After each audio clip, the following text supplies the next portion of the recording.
Hello hi friends, ఎలా ఉన్నారు అందరూ? బాగున్నారా? నేనైతే బాగున్నాను. Welcome to my channel. నేను మీ పద్మా వెంకి. ఎలా ఉన్నారు ఫ్రెండ్స్? బాగున్నారా? నేనైతే బాగున్నాను. మీరందరూ కూడా బాగుండాలని నేనైతే మనస్ఫూర్తిగా కోరుకుంటున్నా. నాకు సపోర్ట్ చేస్తున్న మీ అందరికీ కూడా పేరు పేరున థ్యాంక్ యూ సో మచ్ అండి. ధన్యవాదాలు. ఇలానే సపోర్ట్ చేయండి.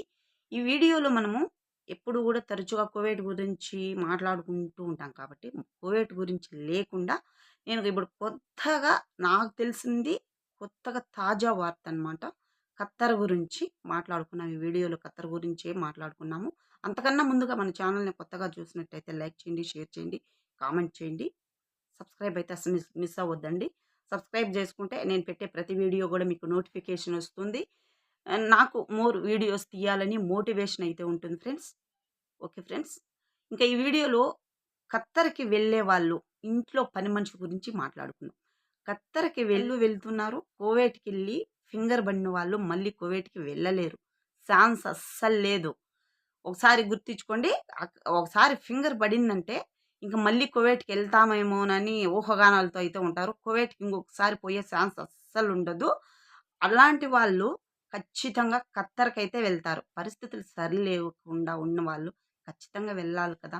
అలాంటప్పుడు ఏం చేస్తారు? ఖత్తర్‌కి ఖచ్చితంగా ఎళ్తారు. ఖత్తర్‌కెళ్ళితే అక్కడైతే ఇంకా ఇవి పాస్‌పోర్ట్, గీస్‌పోర్ట్ అంతా గూడా పాడైపోతుంది.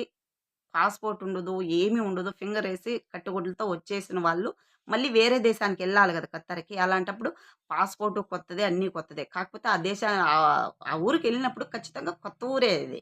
పాతదవ్వదు కాబట్టి 25,000 కాడ్నుంచి 20,000 పైనే ఉంటుందిలే. మరీ అంత తక్కువేం ఉండదు. 25,000, 30,000కు లోగానే ఉంటుంది జీతమైతే. ఎక్కువైతే అస్సలుండదండి. ఏం పనికెళ్తామో అదే పనుంటుంది. ఇప్పుడు వంట మనిషికెళ్ళినప్పుడు వంటే చేపిస్తారు. రానప్పుడు గూడా నేర్పిస్తారు. అంత కంగారేం పడొద్దండి. భాషొచ్చినోళ్ళకి ఈజీనే. కువైట్‌లో భాషొస్తుంది వాళ్ళకి. ఇంక అలాంటి వాళ్ళెళ్తారు గాబట్టి, భాష అన్నది బాగా వస్తుంది. కొంచెం యాసనమాట.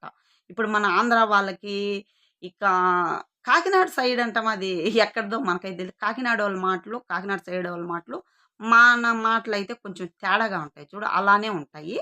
అంత పర్ఫెక్ట్ అనేదేమి ఉండదు. కాకపోతే తెలుసుకోవచ్చు. వంట అంతా గూడా కొంచెం తేడా ఉంటుంది. ఇప్పుడు కువైట్‌లో మచ్చిపూసన్నాన్ని ఏమంటాం ఇక్కడ? ఈడ వేరేలా అంటారు. వేరేలాగా అంటారు గాబట్టి, ఇంక మనం కుదర మరగ జేస్తాము వేరేలా. పేర్లయితే వేరేలాగానే ఉంటాయి. చేయడం గూడా చేయడమే కాకపోతే పేర్లన్నది వేరే ఉంటాయి. మనకు భాష ఆడొచ్చులే ఇక్కడ సేమ్ అదే అని అనుకోగాకండి. భాషొస్తుంది కొంచెం అట్లా అట్లా ఇబ్బందేమైతే పడాల్సిన అవసరం లేదు.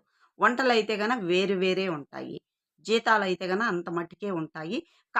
ఎందుకంటే ఆ దేశంలో అయితే కొంచెం అన్నీ గూడా తక్కువే ఉంటాయంటండి ఫ్రెండ్స్.